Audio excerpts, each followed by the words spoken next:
I'm Shotzi Blackheart, the ballsy badass, and you are watching the Untitled Manny and Marcus show. Remember to like the video and subscribe. Ow, ow, ow!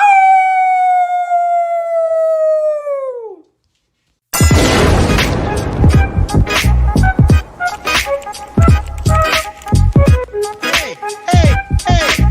Oh, check out Marcus here, man. He should.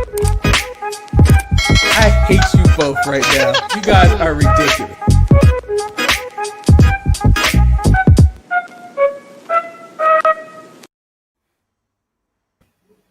Yeah.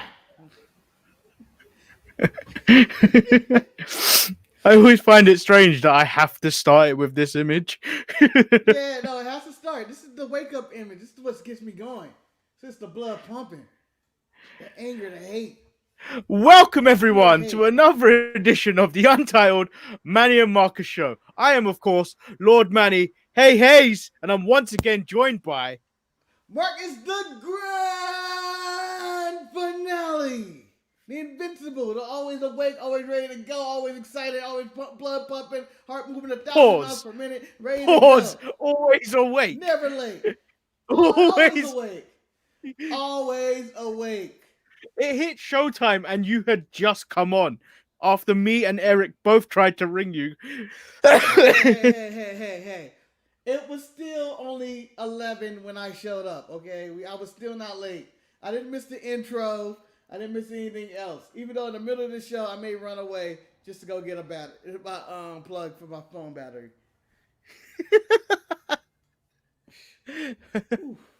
So, hey, man, how are you doing today, Marcus, other than being exhausted? I'm dead tired, but, just finished watching all this wrestling and working the shift. You think it's sleep, you close your eyes for a little bit and you think, I got time. I got like 30 minutes. Boom. Next thing you know, an hour comes up. But I'm awake. This is who I am right now. I'm alive.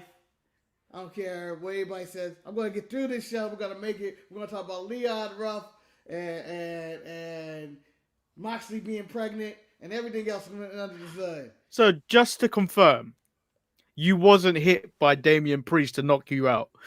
No. He didn't knock me out. And we didn't get into an argument of him thinking that I was a joke, even though we both agreed at the moment that, I may be a joke if I was the North American champion at the time. You had me worried there for a second. It seemed like it. It seemed like everybody was worried. Like, it's after you called, it looks like I have a million mixed phone calls and messages, like if I died. But I'm alive. I am alive. Well, I was like, I give him the benefit of the doubt to turn up 5 minutes before we go live. It got to like 3, and I'm like, where the fuck is he? Yeah.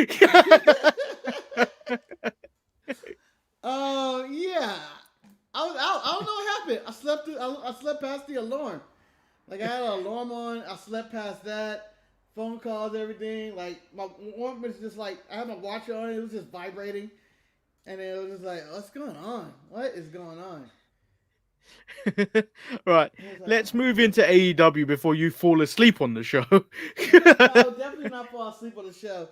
My battery to my laptop will more than likely die before that. In fact, I would say go to full screen now and just pretend like I'm standing here the entire time while I go get the battery instead of seeing an empty chair. Right. Oh, look. Here I am. Talk about the date of AEW.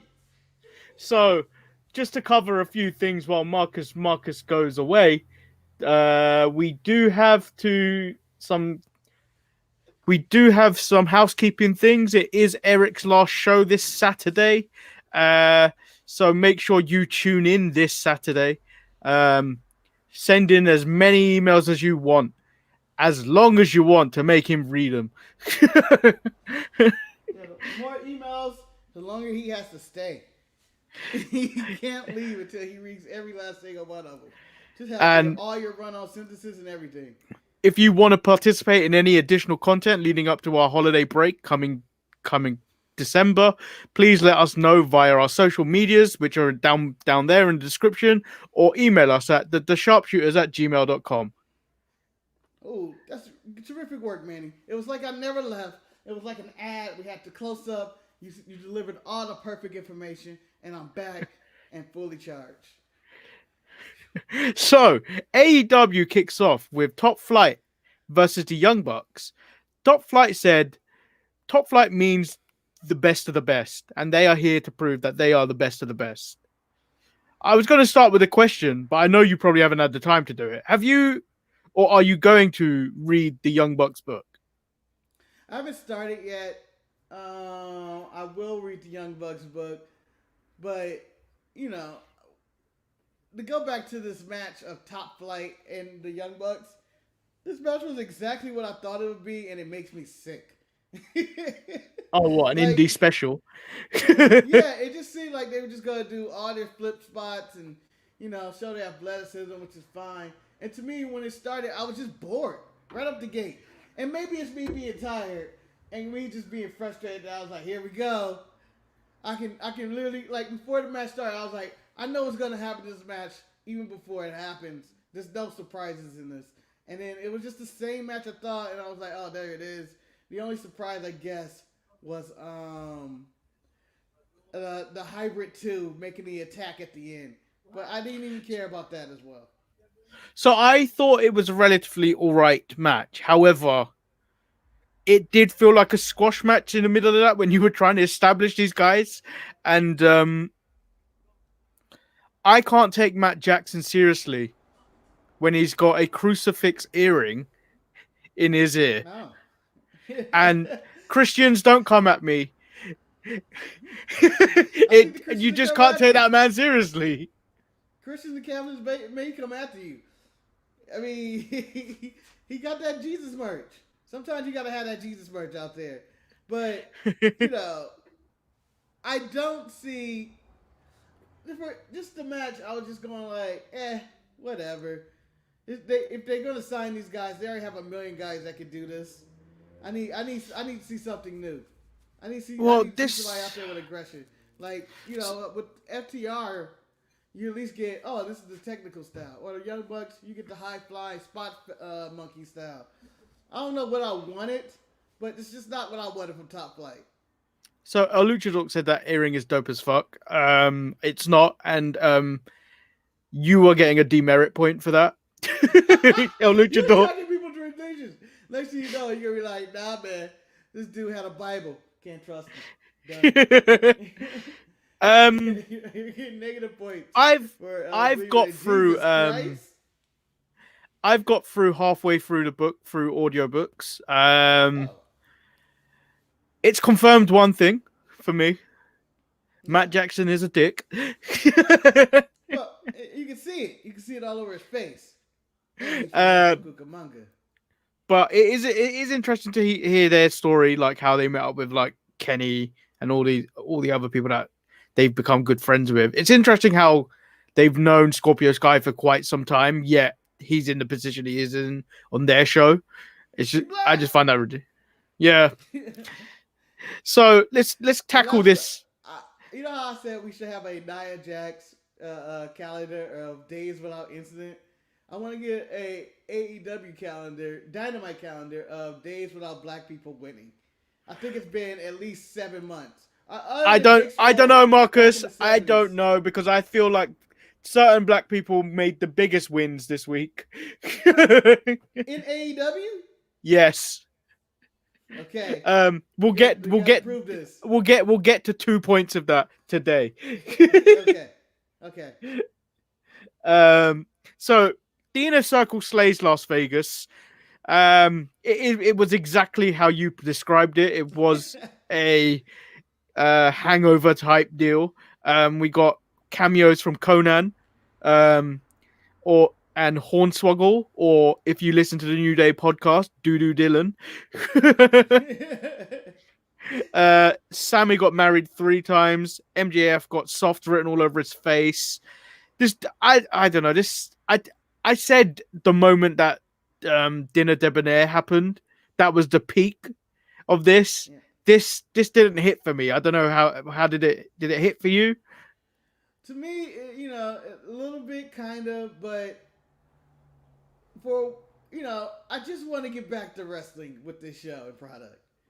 And Inner Circle and MJF and stuff. I feel like there was something there when, just have them just get back to the wrestling ring and the idea of that. Because it just seems like they went way too far out of the realm of wrestling. Like, I don't even know where you go if we're going to lead into another match.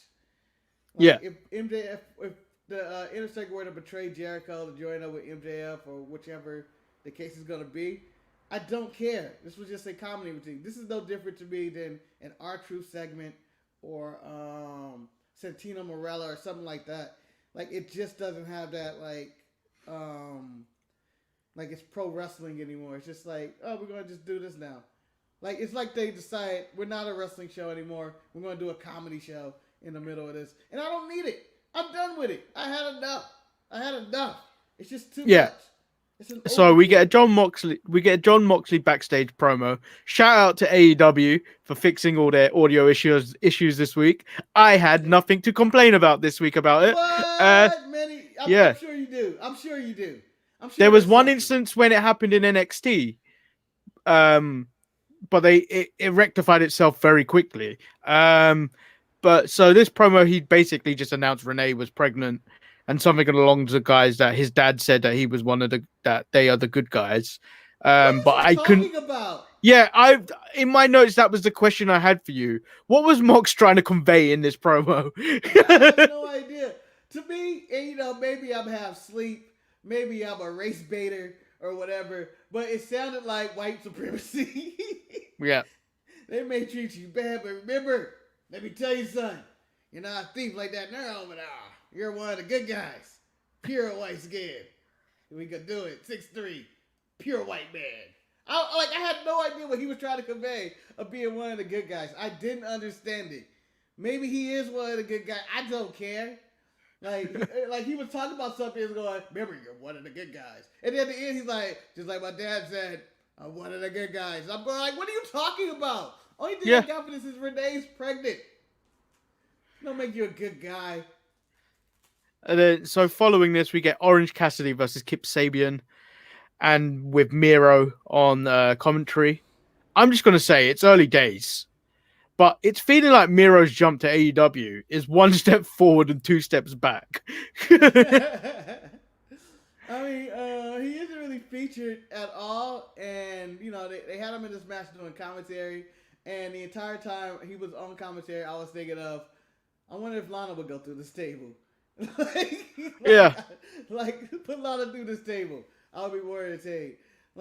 I don't buy that him and Sabian are best friends.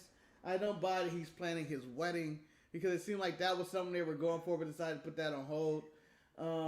I don't buy that they're heels together. Like when he came out and was talking about Trent being his young boy and all that, I was like, I don't care about any of this. Yeah. This is just a waste of time for me. And even the match itself with Orange Cassidy and Kid Sabian, I was like, why are we watching this match? Why is this happening? Why is he got to take this loss? Yeah, so El Luchador has said Kip Sabian just doesn't have it and he's holding Miro back. I think that's a bit unfair criticism of Kip Sabian because he is actually pretty decent. However, it just looked like these two were gassed very early in this match, and then it dragged on for so long.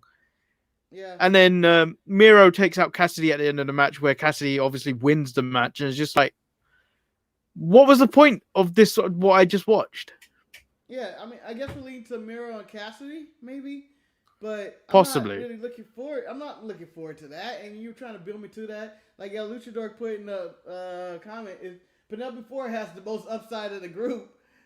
And it seems like no one is doing anything. Like, it just seemed like it was a weird pairing.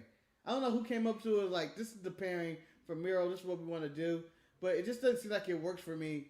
And, I'm confused on where we're actually going with this. And for Miro to come in as a heel, it just seems like it was the wrong decision since he's such a babyface, pretty much. As in the Rusev Day and, people were supporting all that. It just seemed like it's a weird direction to go in general. I really, I don't know.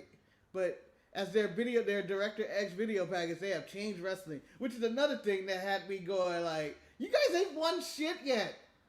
Like, it seemed like it was a victory speech. Yeah. Like, we've beaten the WWE. No, you haven't. No, you haven't. Get 1 million views. Get something consistent. Nyla Rose, I'm a transgender person of color. Do something. She's a steel champion. Yeah. You're not being treated well. You're not respected. Didn't you and Vicky break up, like, at the pay-per-view or something? And they're back together again. Yeah, they're just back together again this week. Like, Okay, we'll get onto that bit in a bit. So, they hyped this up quite a lot leading up to this. It was a contract signing between Kenny Omega and Jon Moxley with the tagline "Winter is coming," and I'm kind of liking the Kenny Omega entrance. It's like an updated version of Matt Fax, which, and I love the cheesiness of it all. And then, so Jon Moxley is taken out backstage. Kenny believes that John is just doing it. John's doing it to lie, to not fight him in a match.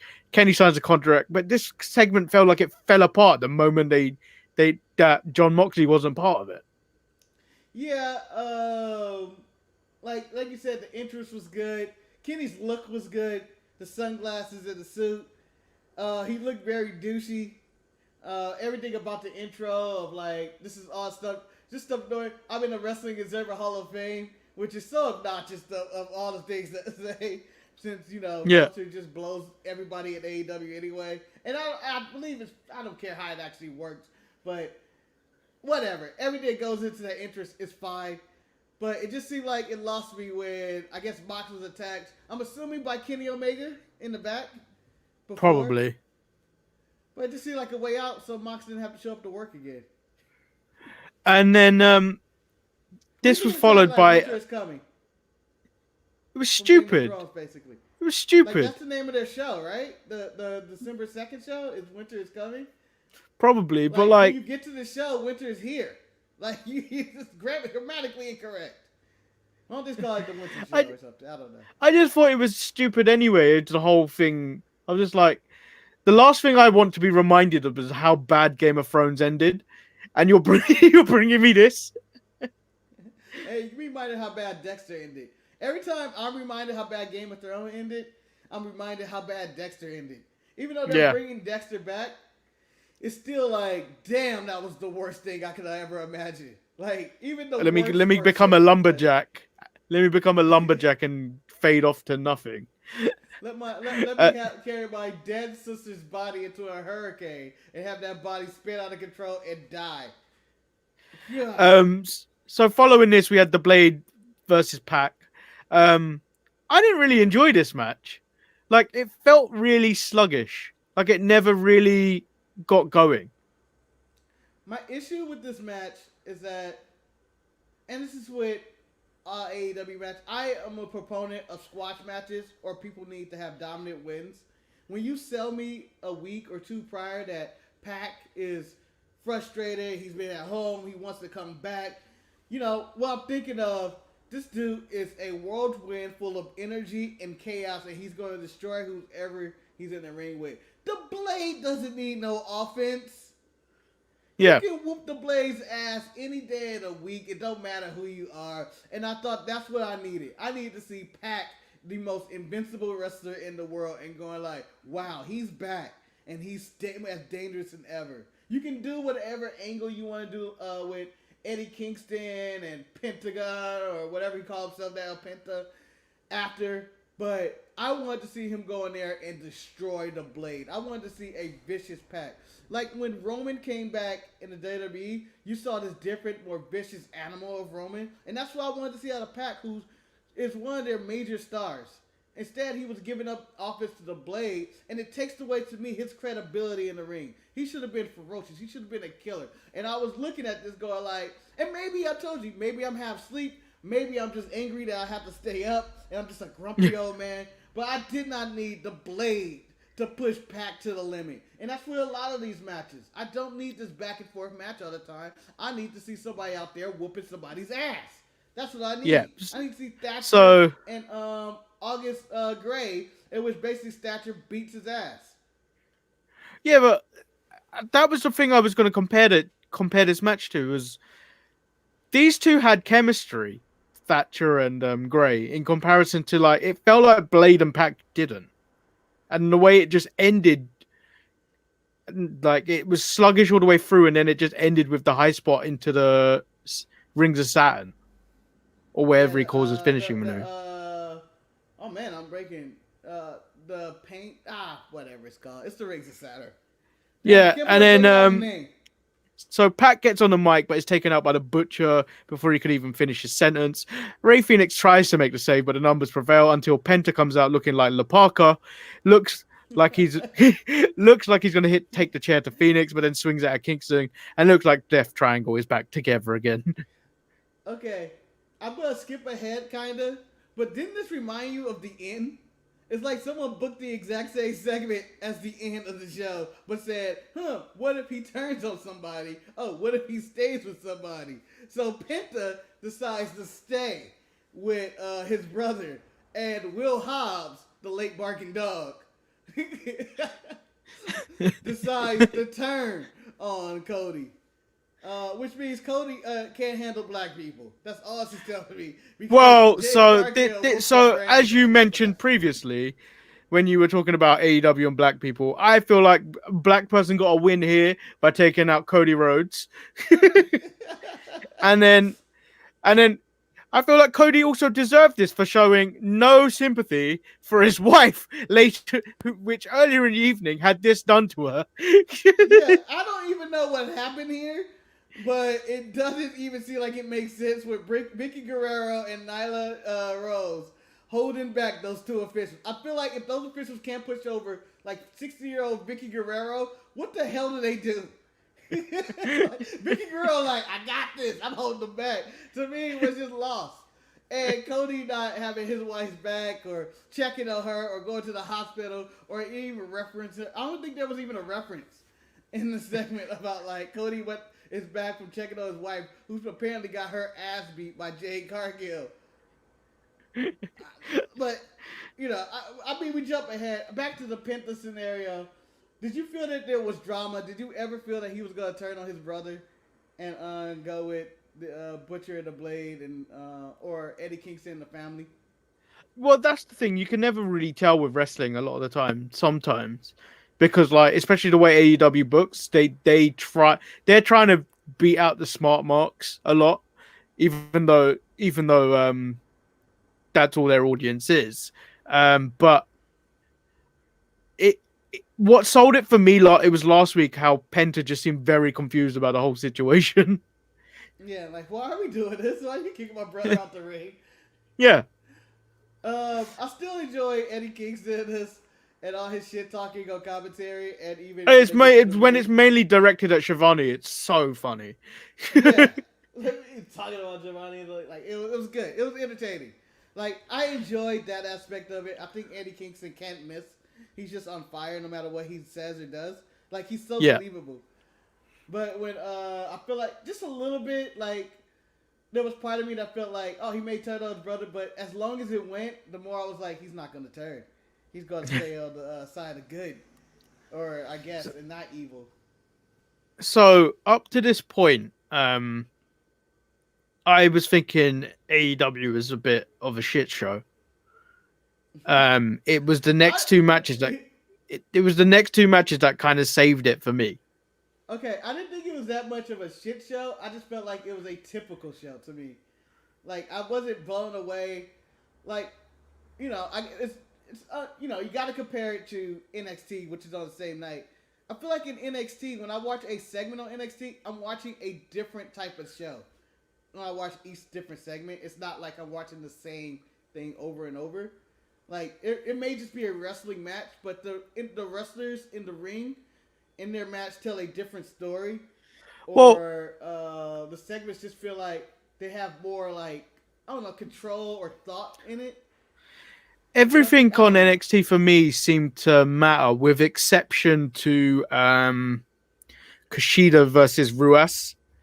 That kind of just seemed like it was put on the card. But like, Ruas. But like when you look at everything kind of fit into what they were trying to tell. Like it all had a kind of link together in type of a story. Whereas like AEW are trying to get over as many people as possible. And the thing for me that is starting to get a bit on my nerves a little bit is the fact that, do you know, as like you see a lot of people talk about WWE superstars, the ones that aren't exactly being used right or getting over. Yeah. And you see all those types of posts all the time, yet we never hear anything about AEW. Like realistically, there's a few people that should be booked way better than they should be. And like I see it as, you know what, it's because they've got too many people now and they don't know what to do with them. Yeah, and they have all these AEW dark men. Yeah, like I feel like they're not featuring people like Sean Spears, Scorpio Sky. I'm blanking out on people, but there's a few. Miro isn't featured, I think, properly. Kip Sabian. The Murder Hawk, he's not even being featured anymore. Is he injured? Yeah. Brody Lee, I know he's injured. Yeah, like even the Dark Order in general, it seems like they're ran by your boy John Silver now. And him and SJ are I'm not being funny, but that was the best promo on AEW this week. So don't come at me like that. Okay. As much as I wrecked Mox's promo of going like, what the hell is he talking about? I still feel like that was a decent promo enough. No, I'm sold. I felt whatever he was trying to say, going like, this dude means everything he's saying, even though it makes no sense. I feel like I'm talking to some hobo in a bar, and he's kind of drunk, and he's talking about I'm a good guy. No, Marcus, I tell you, I'm a good guy. I tell you what I got from John Silver. It was like Don West had a son. And he said, sell me on this women's championship match next week. And he sold me on that championship match next week. Yeah, he talked the money in. I don't think there's a person on earth, Manny, that could have talked me into this match next week. Especially after watching a NWA women's title match that I go, I'm sorry, AEW, this is not, you have nothing on this. You have nothing. Well, no. So even wrestling you saw this week, I go, this is not AEW's part of the show. This is Billy Corgan's part of the show. This is NWA. So there was two things about this that I think JR made two fatal mistakes this week. So there was one when they were promoting AEW heels, and he said, "Oh, do they do bake sales?" Oh, JR doesn't give a fuck about women. No, I can see that. Yeah. Two, JR referred to the NWA Women's Championship as the World Championship, not your AEW Championship that didn't even get mentioned up until this point. Hey man, I respect the game, and the part I have to agree with Jen Ross. The NWA Women's portion of AEW is the best portion of AEW, and not just their women's division. Like, I feel like this was the best match in the show, by far. Like, it seemed like they have all the psychology. It seems like they made all the sense in the world. You had Britt Baker interfering, but that even made sense to me because Britt's a heel, and she's not into their AEW's women's title division for whatever reason. Or, I was for it. Would you have been happy if this main evented the show? Yes. Absolutely. Yeah, me too. Because I don't. Main event. Because the only issue I had in comparison to the Io Shirai and Rhea Ripley match was the fact that this NWA Women's Championship match had interference in it. Like, it didn't necessarily need it, so it took away a bit from the match. However, whereas like Io Shirai and Rhea Ripley looked like they were closing a chapter. Yeah, it looked like the end of Ripley in that one. And I know we're jumping ahead, but that seemed like this is the send-off show for Ripley. Well, I believe like she's out. I believe Ripley's going to be on the SmackDown women's team. Oh, really? Yeah. Wow. I that's what I'm guessing. Yeah, so this was at that point, right? It'd be like Natty has to. All right, Natty, if you beat this person, You can get it is Ripley that comes out. Yeah, I think so. Yeah, I can see that. Because That they've was a got two nice vacant. spoiler. I think they've got two vacant spots. Yeah. And that So would be nice. Survivor Series is the show where people debut the most. yeah. And I know she has debuted on the main roster before, but this is her official debut. And that it elevates that match substantially if she's in there. But then our theory of Lana being sole survivor is ruined. It's ruined. So just to close up, El Luchador John Silva has charisma that reminds me of Santino. Yeah, and he's great. He does. He does. And He's really entertaining. He's good. And that women's title match was the match of the night. Yeah. So like nothing really happened in the Team Taz versus Cody Rhodes and Darby Allin, other than Will Hobbs continuing his run with a chair until he picked up until he saw some gold. No, he saw that. Was like, hit the Cody. He picked it up. He picked it up, and he thought he was in the Hurt Business, and then smashed Cody Rhodes in the face with it. Yeah. You know how I don't know if you know that there's a video. Tom Cruise runs a lot in his movies, and there's a whole video on YouTube of watching He runs Tom like a baby. Cruise run. Yeah, and it's just him running in every single movie. And they have a video of all the times he runs, which is a shit ton of times. I feel like we can do the same with Will Hobbs. That's how much running he's done since he's debuted in this company with a chair. This ain't specific category. Will Hobbs runs with chair. So, I didn't really like the main event. I didn't feel like should have been the main event. Like you could have threw us in the middle of the show. I understood why the NWA title couldn't have been the main event because it is not your title. But they need to stop featuring this title unless you merge this title with Sheeta's title. Then put it at the start of the show. Champion. Yeah. Put it at the start of the show and have the Young Bucks be in the middle of the show. Like, yeah, this is honestly their best match. Yeah, this was the best match, and I'm going to say this controversially. This may be one of my favorite, if not my favorite, AEW match ever. Like, it was so good. I don't know, like. They were so fundamentally sound. I was into it. Like, this is me after a 12-hour shift, after watching NXT, after watching an hour and a half or somewhere of AEW. And this being the only time when I'm going like, I'm wide awake for this. I am really enjoying this. Like, and I was in, you know, there was times in NXT when I was involved, but I'm just saying, considering all the fatigue that was on me, that I was able to, shut up Siri, that I was able to, you know, be disengaged and going like, I don't know what's going to happen, and I'm caring about a title that I shouldn't care about. And I'm going, if the NWA was still able to do shows and we're not on AEW, I feel like AEW would be a shit show because everything I like about AEW right now is from that NWA Power show. Eddie Kingston, NWA Power. Ricky Starks, NWA Power. The NWA Women's title, Thunder Rosa and Serena D, NWA. All of this is NWA. Like, the AEW part isn't holding this into me. Yeah. So, moving on over to the Black... For Director X to put that shit out there, and I feel like it's well-directed and whatnot, but I feel like it was such propaganda and bullshit for a company that's only been around a year. No, but that goes like back to... something. That goes back to the comments we had over the weekend in the Sharpshooters Wrestling Podcast Lumber Chat, where they were talking about the prestige of the titles, and they were saying that AEW's title was the most prestigious one out right now, and it's not. It 100% cannot be when it hasn't got any lineage or history. Yeah. When the NXT title, to me, has more prestige than that title, considering all the people that's held it. Yeah, they may have not done anything on the main roster, but that NXT title does carry weight to it. Or the WWE Championship.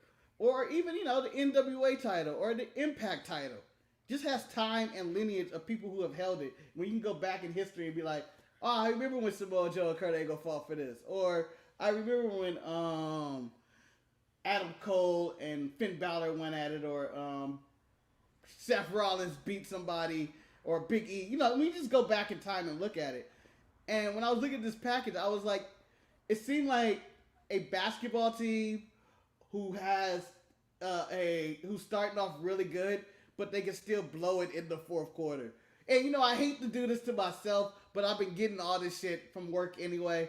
But it felt like the Clippers, me celebrate the Clippers being up 3-1 against the Denver Nuggets, up 17 points in the third quarter. Talk about, yeah, motherfuckers, how you feel? How you feel? They said we'd never win, but the Clippers went Clippers. That's what people say. We lost, and like I'm not for that victory lap. You got to prove to me something on the main stage, which they haven't done yet. Like for me, when they talk about WWE hasn't built any new stars and they suck at building stars. Until AEW gets somebody in a Gears of War 5 feature or in features people in The Mandalorian or whatnot, you ain't built nothing yet. Cody Rhodes is your biggest star and he's on some game show that I'm probably not going to watch. Like that's built, like to me stars are like in pop culture reference. Like for the New Day to be a part of Gears of War, that's a star move. Like for people to be like, oh, I want to get that pack just to play as Big E was in Kofi. Yeah. Like to me, that's a star making thing. And you may criticize WWE like, oh, they failed to make stars, but hey, the New Day got themselves over and they're considered a big deal because WWE the brand is the star. So get the fuck out of here with your we have toppled giants and we let the wrestlers run the show. Get over 8 million views and prove to me that works. Wrestlers shouldn't be running the show because if you let wrestlers run the show, all shit would happen. Yeah. You know, every company that has had wrestlers run the show eventually fall apart because egos will clash. And it's like, I'm not going to do this. Or, your friendship will get into the way of business. As cold as it may be, Vince McMahon is a businessman first and your friend second. Yeah. It's like, and I don't even think second is the case. You get in the way of my money, you out. That's his. But that's one of the smartest things he's done is had that mantra because like you got to be honest, you wouldn't make it as far as he had if you were a nice guy. Yeah, and like there's times when you hear stories of Vince being a nice guy, and like oh he helped do this or whatever people who actually get along with Vince or whatnot. Like you'll hear nice stories here and there, but there's also the businessman of like, fuck that, I'm not doing that. And I posed a question to Ryan earlier in the week, and I know this is a random tangent of like, I can't name a single person that Vince McMahon let go that has made it on his own. Like not like they were free agents and they decided to sign somewhere else. I'm talking about that they were featured endeavor for something, or they were on that long list of future endeavor. There's no one that ever like make it out of that. He's never got rid of a big star for no reason. So before we move on to NXT, Pantheon Don said, when does the IWC turn on AEW? I give it to the summer. I unfortunately don't think it will ever happen, especially with AEW. No, it's gonna happen. Every wrestling promotion get that moment of when the fans turn on. Whether you're WWE, TNA, or AEW, no one's immune to we fucked up big. But it's about surviving that fuck up. Like, if you're TNA, how many times Jeff Jarrett became champion or whatever silly storyline or run-in that they did. Like, there's that wave of, I'm not on board with this. I don't like the way they're booking AJ Styles or whatnot. Or whether it's Ring of Honor of Dalton Castle being champion. I don't know. I don't know about this. I don't think I can survive. There's always a wave that if you can survive those waves, kind of like the coronavirus in phase 1, phase 2. Yeah. Like right now, we're in the honeymoon stage of AEW. Everything's great to all these people. It's like, oh, this is great. This is the best thing since sliced bread. But even ECW go through a phase of, I don't know if I'm on board with this. Like it's like everybody goes to that point, and it's about surviving and keeping up with it. I don't know. There's too many vocal AEW shills, and I don't see it happening for a very long time. Well, you got your hippo and crates. Like yeah. Eventually, it's going to become the cool thing to hate somebody. let's say if Cody Rhodes not only wins the AEW title and goes to break his vow saying he'd never be champion, but wins it for the third time against, someone they like. Let's go with, I don't know, Pac, who can't get a title shot ever, but Cody is beating him to become champion, and you're like, well, I really wanted Pac to be champion this time. Like, why does Cody have to be champion for the third time in the company's 4th year or whatever, something ridiculous. And why is Brandi the women's champion? I don't understand. Like, surviving bad creative decisions is what a wrestling company needs to do. Because they all go through it. I'll tell you now. Like, WCW had the David Arquette thing, the Poke of Doom. It was a lot of waves of going like, oh, I don't think I'm on board with any of this anymore. I'll tell you now, like, I joke about wanting to see Lana want to be Raw Women's Champion, but if Brandi becomes AEW Women's Champion, I'm not reviewing the show anymore. I'm telling you, it's going to happen, and they're going to have to survive that. And Brandi's going to get a bunch of criticism about it, but it's going to happen. It's going to happen. It's the inevitable. No matter who's the champion, they're going to go with a random push of Brandi, and she's going to win some fluke triple threat match, and everybody's going to have to go like she's only champion because of who her husband is. Even if she works hard at it. Even if she kills it and, develops a better character or some in-ring ability, I feel like there are always these negative wrestling fans that will come at you. They exist. And they are the majority of wrestling fans, or the negative wrestling fans. Let's move on into NXT, which I believe was the better show of the night. NXT opens up with Leon Ruff making his way to the ring, and they start playing a video package of Leon Ruff for winning the North American title last week, which Johnny cut short and calls Leon Ruff a joke and a pawn in the game between him and Priest, where Priest is making Johnny look like a fool. Now, do you think this was a push for the Meltzer story, as in Priest being, or as in Johnny Gargano being Meltzer or whoever, or reported that this is a joke, and Priest being Triple H saying you're making this guy look like a fool? Yeah, I think that was the direction they were going at. Is just to go a personal fuck you to Dave Meltzer though, and so this whole story went throughout the night, which I thought was a big move for Leon Ruff and his stock price. So Johnny Gargano versus Leon Ruff for the NXT North American title. Gargano had the match pretty much under control until Damian Priest makes his way to ringside. Priest keeps up Ruff's title reign going by striking him, causing a DQ finish. I saw the finish happening when he pulled the leg, when he ran down to the ring, and I was like, he's going to pull him out the ring and knock the shit out of Leon Ruff. But I didn't expect, I feel like this was Raw. And he did that. Leon Ruff would have been, yes, I'm happy, I'm champion, all of this. But because it's Triple H and NXT, you got the reaction of, who the hell do you think I am? I don't deserve this time. Like, that emotion. Yeah. Leon Ruff in the back was so good. Of I don't deserve to be champion. If I lose that match, I lose the match. I don't need you saving me. I'm not a joke to you. And I really. But that showed some. That gave his character some humility as well, where he said when he misheard Priest, thinking Priest called him a joke, and he said, "Well, you can take the belt, and Regal, you can rip up my contract if you feel like that." And Ruff looks like he understands Priest's apology and then slaps him and tells him he's nobody's joke, which was. I felt like Regal even said it himself. You deserve that. Yeah, you were talking a lot of shit. You're really messing with this dude's life who wants to be a champion, who wants to be a star within the company. Yes, he's smaller. Yes, he's the underdog. Yes, he doesn't really have a chance against Johnny Gargano, who has all these accolades, or even Damian Priest.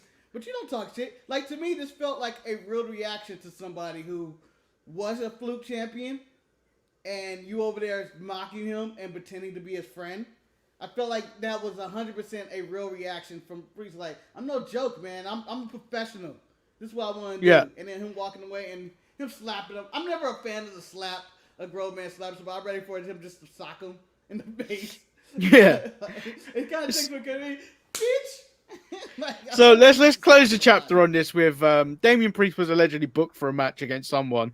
The match didn't happen as Gargano attacked Priest during his entrance to the ring. Leon Ruff also makes his way out to the ring to try and prove he isn't a joke, and then runs off the moment the other two focus on him.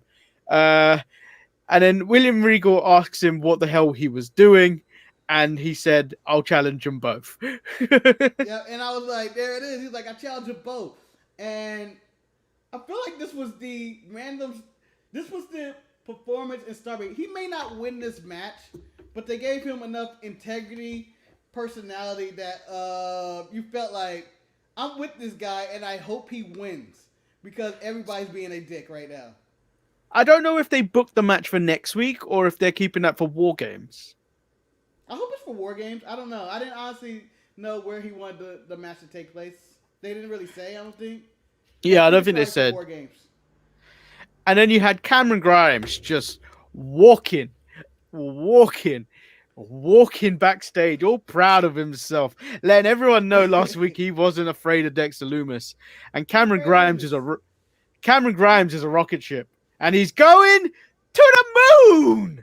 After he wins a blindfold. All right, if there was a draft for comedy wrestlers or guys of this ilk, Cameron Grimes or John Silver, who you taking right now? I'm taking John Silver. I'm taking John Silver. Yeah. I may take Cameron Grimes. This is almost a neck and neck draft pick. Thing is, they're very good at their jobs, both of them, because they understand their role and their character. These two know what they're doing, and they're great at what they're doing. Yeah, and considering that Grimes can probably be a serious wrestler, he's selling this character of going to the moon. Like, he's so over the top, and it's so good. And even in the match when he's beating up the referee, I was so like, oh no, you're bugging up. And then he'll be like, oh, I didn't realize it. Oh, I can cheat now after I beat the referee. It's the greatest thing. I'm going to fight him without the blindfold. Marcus, the best bit was when the referee, when he was at the beginning of the match, when he was reluctant to put the hood on, and he told the referee if he puts the hood on, he can't see. I was like, this is the purpose of this whole match. Yeah, it's so stupid. In the match we got no finish, but it kept me entertained. Like, it was stupid. I don't know. I feel like I'm being biased because NXT. I feel like if this was on Raw, maybe they would have missed it. But I really enjoyed the segment when he was beating up the shit out of the referee and then taking off. It's like, I'm going to cheat and not work for him.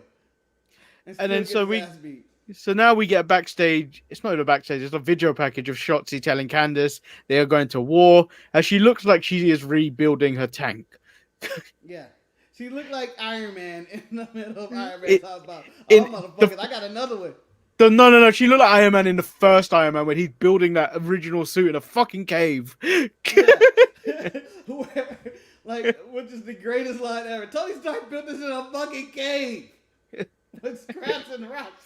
We can't do it. And the dude's like, I'm not Tony Stark. And I'm like, oh, that dude had to admit that. He had to admit that he's an idiot. So we get Candice LeRae and Indy Hartwell versus Kaden Carter and Casey Catanzaro. Casey Express. It was okay match. Kind of just showed how good Candice was in comparison to everyone else in the ring. Oh, come on. I thought that there was improvement from Casey Catanzaro as if they fought to her strip, and the Casey Express has some decent tag moves, and they're a solid tag team. They're not solid, man. That tag team is derailed. I enjoyed that tag team. Kaden Carter is bringing shame to Filipinos worldwide. I don't feel like she is. I feel like she's doing work. I may turn up to the Performance Center and mark her. Okay, just like the older Chinese man that marked Boa. Who's now addicted to crack. Like, he can't come out his house. Boa, no one see you in a week. Just smoking crack. Where's Zia Lee? She coming, man. She coming too. We getting high in this motherfucker. This dude So who got do us you on some think? shit. Now that we're on the situation with Boa, who do you think did when he said she's coming? Who do you think he's referring to? It's only Xia Li, right? The No. real So Xia Li he still said up?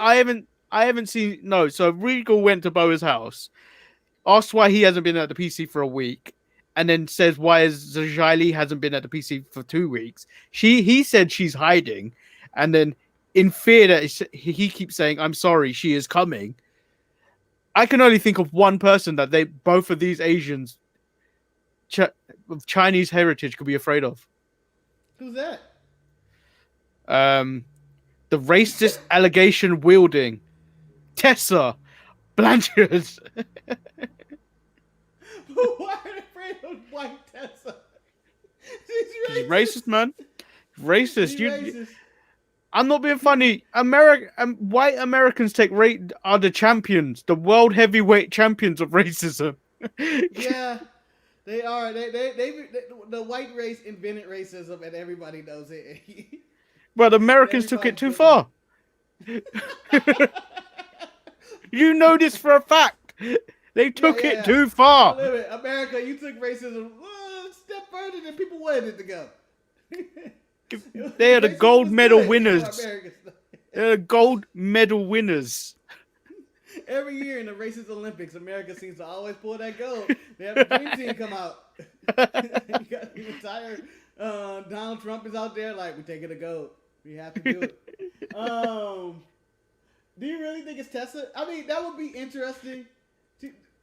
But it seems like it has to be somebody Chinese. Marcus, I don't think it's Tessa, but it's the only thing that fit in with a decent amount joke, because I don't know any other Chinese any wrestlers of Chinese descent that they have signed to the PC.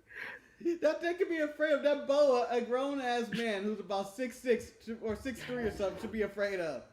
Like, yeah, it seems like he should be, whatever she comes or not, that's her business.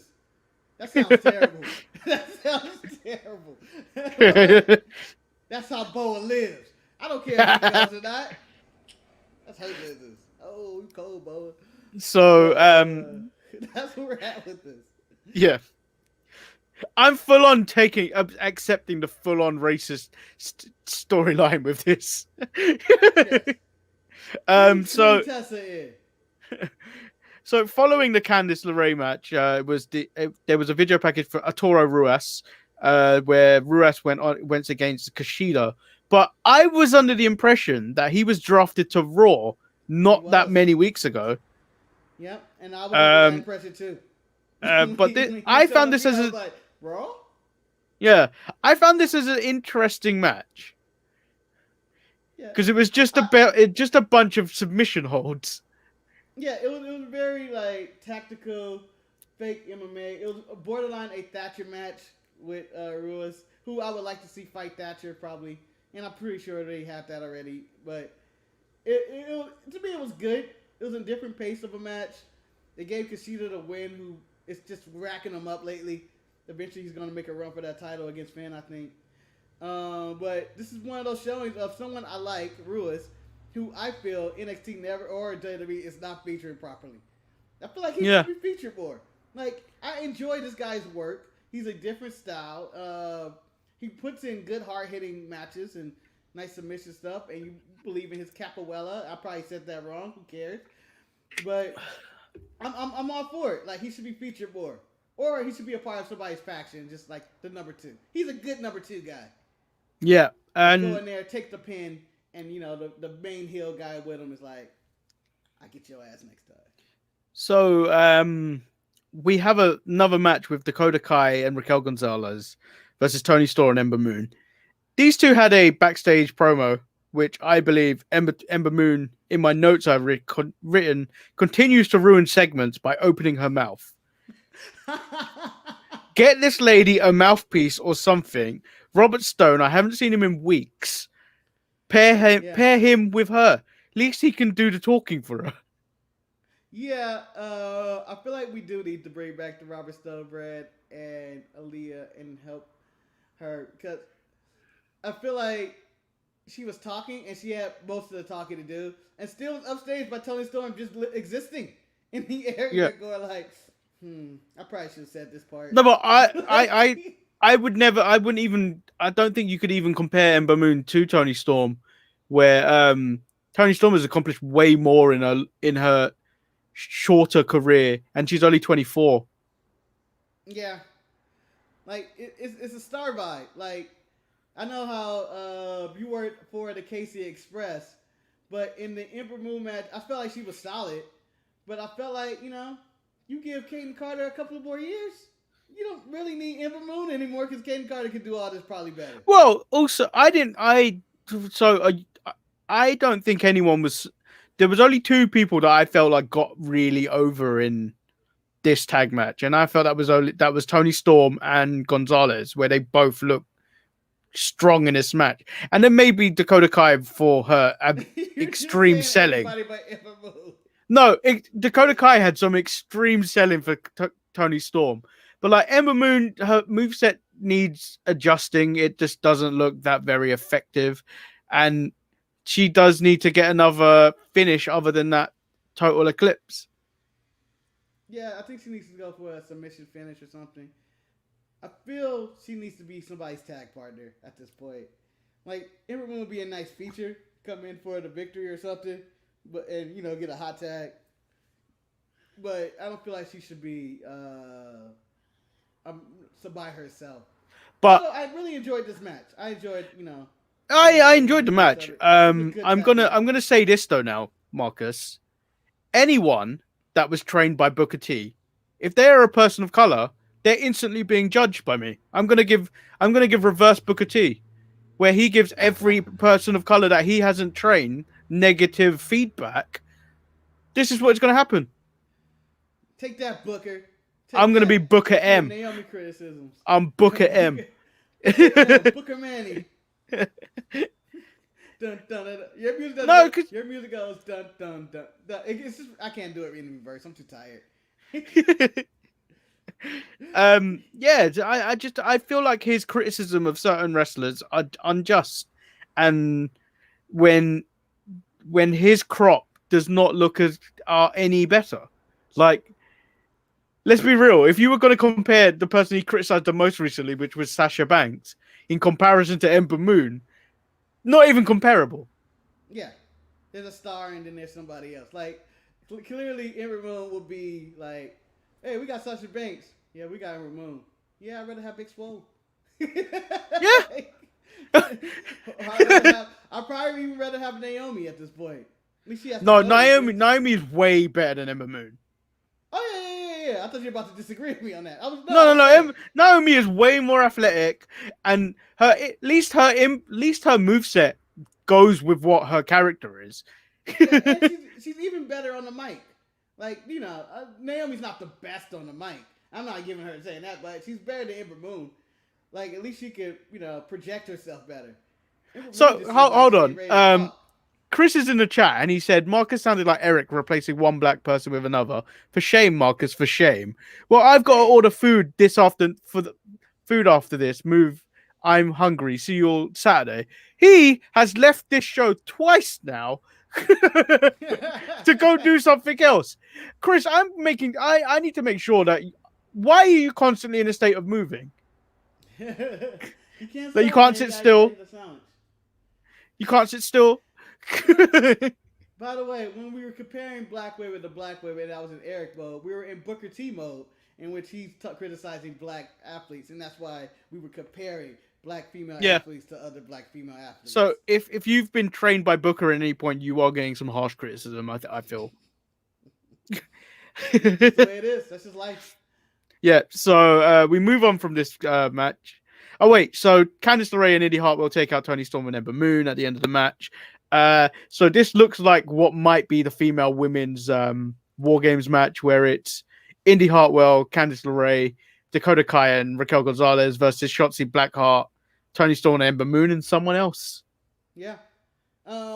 These look like the teams, and I go... These two teams will whoop these Raw and SmackDown Survivor Series teams' asses. Yeah. Just beat the living hell out of them. So, what was that?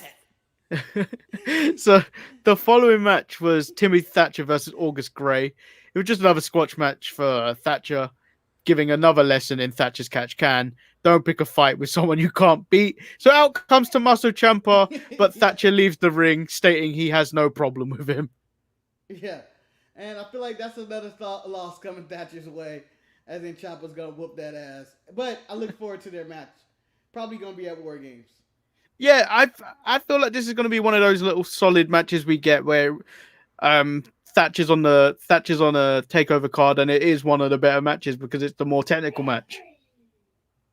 Dang, someone's really sneezing on your end, man. So, yeah, I feel like Thatcher can take losses because I don't look for Thatcher to win. I just look to see Thatcher matches. Yeah, because they're that good. So, I feel like the major match coming out of NXT was the Women's Championship match, and that was Rhea Ripley versus Io Shirai, and I 100% enjoyed this match. Yeah. They told the story. I felt like Rhea was going to get the win all the way through, and I was surprised that she lost.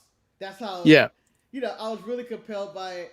As much as I probably would say, like, it's a toss-up between which match I thought was better between Thunder Rosa and Serena Deeb, in which they had that run-in that I think took away from it. Yeah, that's what I was going to say. Yeah, and this one just was just straight-up wrestling, and that power bomb through the table from Io, and I was like, oh, she can lift her? And walk? I was like, that's impressive. And basically killed her after that. But it was a good win for Io. It was a good night for women's wrestling altogether. I felt on all shows, and this was the way to cap it off. And I was, I really thought the respect at the end. It did seem like a going away for Rhea, because it was like, that's it. That's been finally said. I'm taking you back. That was all that was. Well, I think Rhea's done all she can in NXT, to be honest. So like Rhea's kind of outgrown NXT. Like even from like the end of her reign, when she went back from after she lost to Charlotte at WrestleMania, and then she had the title match at NXT Takeover in Your House. I think Rhea Ripley hasn't had really anything to do since then. Like she's been feuding with like the Robert Stone brand during the summer and all this stuff. It's just like it is time for her to move on. Yeah, I think that the plan was for her to actually go to the main roster after WrestleMania. However, COVID happened, and it was like I feel like Vince was trying to be protective of wrestlers who were coming in that COVID area. It's like I want these people to look like stars, whether it's Keith Lee or Rhea Ripley. So I want them to have a crowd with a reaction, and and good standoffs. And then in the middle of this, it was just kind of like I don't know if we're ever getting out of this. Yeah. And so that's where I feel like Rhea and Keith Lee both were at before they were caught up. And then it was just like, all right, Vince was like, all right, I bring in Keith Lee. I don't know what I'm going to do with him now. And then now it seems like I'm bringing in Rhea because it seems like we may be getting people back, kind of, but who knows? So, then Finn Balor comes out at the end of this match, congratulates Io Shirai, and then is interrupted by Pat and the boys. And oh my God. What is the English one's name? Not Pete Dunne, the other one. Danny Burch? Danny, but I can't stand that man. He seems like a guy that needs to be recast. Like, watch him every time Pat McAfee speaks. I hate the way I hate his pantomime. It's so annoying. I find him and he's always in front of the camera when it's happening. It's so annoying. Yeah. And they need to be traded. They like it feels like the downgrade. Like we really want another tag team here. Yeah, but and so I can't exactly remember what Finn said. Something about a rat or a cat not being in there, but it's easy for the mice to run free when the big cat or something like that isn't around. Yeah, and it would seem like an elaborate setup that he had planned for the Undisputed Era to return, and then brawl with Pat and the boys. But the The thing that annoyed me, and I had to see it online as a WWE online exclusive. I saw it on YouTube. Was the fact that I didn't get William Regal saying it live on television. War Games. Yeah, I thought he was going to do it in the middle of this. I know. This will be settled at War Games. Well, last year he came out on that weird little platform and did it. Yeah. I mean, to me, this is him and the Undertaker. Teddy Long, calling for tag matches, and I feel like we were going to get that, but we didn't get it. So it's the team's just Undisputed Era versus Pat McAfee's team, and Finn's just kind of not involved in this still. I think Finn's going to end up defending against someone, but that I don't even know if he's still healthy. I think he's still got a. I think in 2 weeks he'll be cleared. Yeah. Yeah. I feel like this was just an elaborate scheme. I don't think he's ready to compete, and it's just going to be the 4-on-4, and just to keep it consistent with the women who have the 4-on-4, I guess. Because normally 5, or is it 4? It's 4, right? It's 4. It's 4. So I don't think he's defending. I feel like there's nobody out there currently that he could defend it against. So we got a comment from Pantheon Don where he says, "Do you believe NXT will ever not have the problem of people growing out of the brand, the constant urge for someone to be called up?" No, they're the minor league system. No, but then you've got people that seem like they're a mainstay there. Like I thought recently it was time for Adam Cole to go, but like he seems to be an NXT mainstay, and you've also got to realize that if they let too many people get called up, AEW is going to prevail all the time. Like AEW is going to be like gone in terms of rating. They will get a milli because there's certain people on NXT right now that people will specifically watch for. Yeah, but with NXT, it is constantly like mass call-ups. Let's see who we can rebuild. It is a constant rebuilding. It reminds me of the New England Patriots, in which they just always get rid of people, and then not the current state they're currently in, but the way they were in their dynasty mode, in which they would get rid of people and they always have somebody to fill that spot. I feel like NXT can rebuild all the time if they did get rid of people, but there are certain people who I do think are the mainstays. Like I feel like Ciampa is going to be a mainstay. Finn, I don't feel like he can go back to the main roster. And be honest, when we were talking about Finn Balor opponents, I think that they may go Kevin Owens.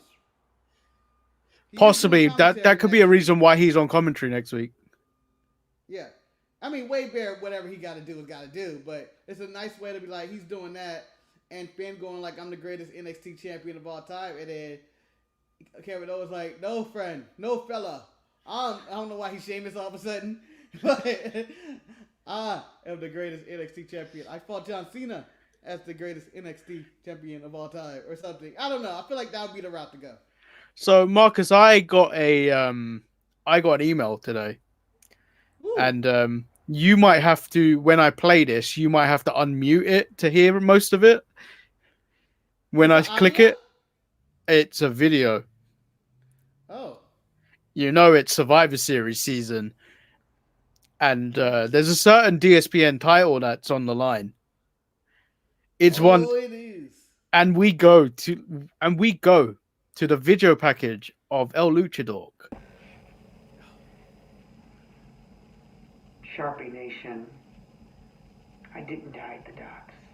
Do not fall for those rumors, that fake news that Wes and his disciples spread. No. I didn't die at the docks.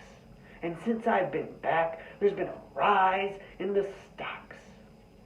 Now I'm here to let you know, as your longest reigning DSPN champion, that this weekend I have an amazing opportunity to face a hero of mine, Beef Lee, the tribal beef, the hater, Sex Luther.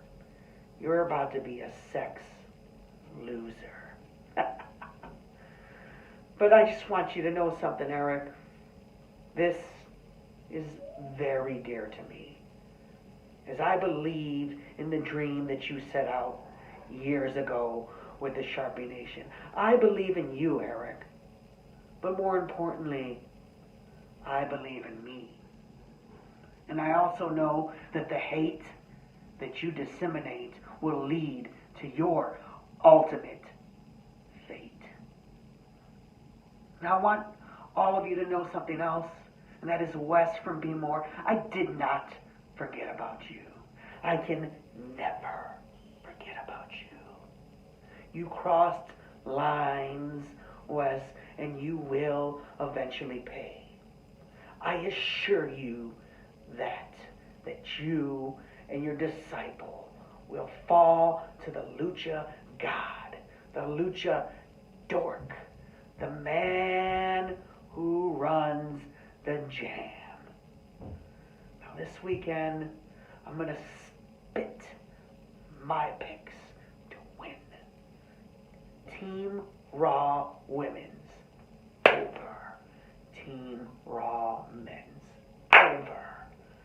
The Prophets of the Street over Lashley over Banks over and Roman Reigns over. Now I want you to take this time off, Eric, and enjoy yourself. In fact, Eric, yes, sir, I want you to take this time and re-find yourself. Yes, sir, because I know one thing is ultimate and one thing is true, and that is that I am your champion through and through. So come Survivor Series, beat me if you can, hater. Survive if I let you. Pop, pop. There it is. There it is. He just called out And Sex Loser. and the man is also in the chat, and then he did ask the question. The only question now is, will Sex Luthor take the title with him on his sexcation? I expect a live sex celebration if he wins it the following week. Oh man, he does. He can walk away with the title. He can CM Punk it. No, He can because as commissioner, the day of the quiz, the championship is on the line. What? Sex Luthor still? Wait, so even if El Luchador were to beat Mr. Sex Loser or the Tribal Beef, his title would still be on the line the next day? No, so the quiz is expected to be happening on the upload around the holiday season. The title is on the line in that very setting. Oh shit! It means that much. Now I have to do research. Yep, in the greatest wrestling quiz ever. It is of 2020. I have spent hours cultivating this quiz, and only the strong will survive. Hey, wow. That sounds imposing and intimidating.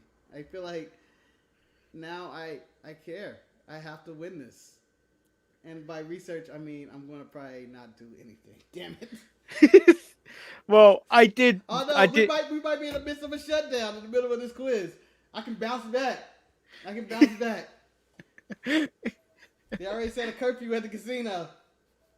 So, as our Lucha Dork said, time to get his study on. Yep, it is wrestling from the start of 2020 to the cutoff, which will be Survivor Series.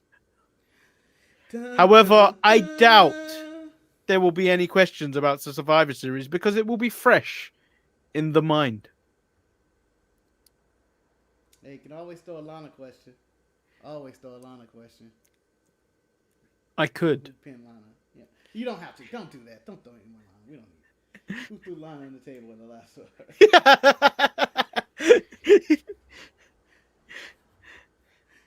What was the original cost for Lana going through the table? Oh, shit, I have no answer for that, Manny. I don't know why this started. Again, there have been people that have been reached out for this quiz already, but if you would like to be part of this quiz, let us know by emailing us at thesharpshooters@gmail.com or trying to slide in one of our DMs on various social media platforms. No dick pics. No more dick pics. I get way too many of them, guys. Yeah, all of them are his, but... I just send them to myself. And, like, check out that dick. Check out that dick. I know that dick. I recognize that dick from all angles. I was going to try and close the show there, but now we're talking about this. I've held my dick with that hand. Yeah, make sure you tune in this Saturday. It's Eric's last show before he goes on hiatus. He will be dipping in and out of various videos and content that we'll be doing over the next few weeks. But if you want to be part of any of that stuff, if you want to be part of any top 5 segments that we're doing, leave them in the bottom, leave them in the comments, or email us again at thesharpshooters@gmail.com. And make sure you check out our merch page at storefrontier.com/DSPN, where you can pick up some awesome Manny and Marcus merch and also the Sharpshooters hoodies, shirts, and a mask. Yep. Help us pay some bills. Help us pay. It's the holiday season, okay? I got kids, damn it, kids. I don't know. I feel like that was a more dramatic kids. Help me buy that merchandise so I don't have to wake up 1 minute before a show and do a show. Literally, that's what happened. Do you know how much stress that was? We should be ending the show, but there was so much stress in there. He's like, he's not here. And then El Luchador's typing before the show's even started. So I'm like, El Luchador, I might need your help. And I was ready. I was composing an email to send him the link into the studio. I was knocked the fuck out. There was no getting up. I don't think I've ever been that out in which nothing could have woke me up. My alarm is sounding off. There's phones ringing, just vibrating on my wrist. I woke up exactly 1 minute in there. How discombobulated were you to see that many missed calls? Just out of it. I was that out of it. Like, when I'm going, like, because I knew I was going to be asleep for about an hour or whatever it was, right? Because I just finished watching the wrestling. And I'm going like, all right, I can get an hour's sleep. And so when, like, my orb is vibrating, I'm going like, oh, gosh, 3 o'clock, and where am I? I just left work. How the fuck am I waiting? Oh, no, there's a show. There's a show. That's why all these alarms are going off. Reminder, hop up. Where's my laptop? Oh, where's the mic? Oh, God. Phone's ringing. Oh, God. My phone's ringing again. It's Ryan. It's Eric. It's Manny. Does Ryan ring you as well? Yeah. It was nonstop. And it was like, what is going on? Oh, God. Well, I text Eric with like 5 minutes ago. I was like, can you get hold of Marcus? Because I can't. No one. It was, not even God could have woke me up. It was that, like I could have been on fire. Well, I think that's generally the concern of Eric as well. He's like, oh, I was like, so he texted me, I texted and tried to call. Did he make it? I went, yeah. This is all whilst the intro's going on. I was like, oh, okay. He had me worried. I was knocked out. There's nothing I could do. It was no explaining it other than Thursday morning will be a hell of an adventure every single time. It's a tough gig. And the fact that after the show, I have an eye doctor appointment that I forgot about. I'm like, oh God, my life sucks. Buy some merch. Help Marcus get an assistant because he needs his life sorted out. Hey, with this curfew coming to LA, maybe this will all work out. This 10 p.m. curfew. I'm like, Oh, is that on the cards? That's coming Friday. So what? Are you going to be home earlier now, or the casino still open? The casino, they're still working it out. We won't know until Friday, which seems very late. Like, the casino's like, we don't know what we're doing. We're getting our lawyers involved to see if we have to shut down. I'm like, just shut down. Don't fight this. Don't fight this. Just let it happen. And so it may get shut down here and there, at 10 o'clock p.m., which means I don't have to work overnight anymore, which means I can get a good night's sleep. Wake up and watch wrestling, or watch wrestling and then go to sleep, whichever the case could be, or just take the furlough and not go to work. So just so people also know, whilst it will be Eric's last show for a while, we're projecting 6 weeks. He said 6 weeks, didn't he? 6 to 8 weeks, I don't know. Just treat carry across. Who knows when he's coming back. In that time, me and Marcus will continue to do the Saturday show. However, it will just be the SmackDown review, and then any emails that you may have sent in. Manny and Marcus, SmackDown Saturday night, which will probably be only night for Manny. Very early morning for me.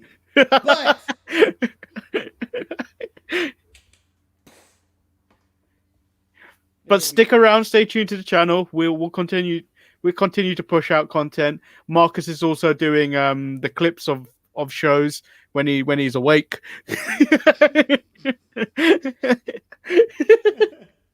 I'm not sure there's anything clippable in this show today.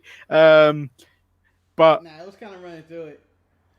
My goal for this show was to say, Manny, I'll go start the meeting. This is my plan earlier. Manny, let's make this one of our shortest shows ever so I can go back to sleep. That failed because I woke up at 11:59 or 10:59. Well, you probably need to get some sleep, and let's end the show. I got like an hour of sleep, and then I go to the eye doctor. Then I go to work. This has been the Untitled Manny and Marcus show. I've been Lord Manny. Hey Hayes. He's been Marcus, the grand finale. And remember, Billy Kay deserves better. You damn Peace. right. If you didn't show me that picture before, I wouldn't have woke up. I wouldn't have woke up to remind you who I was and what I stand for and who I've grown to as a man. Not to accept this shit ever in my life. Marcus, Beef Lee is going to bask in his horny if he wins the title.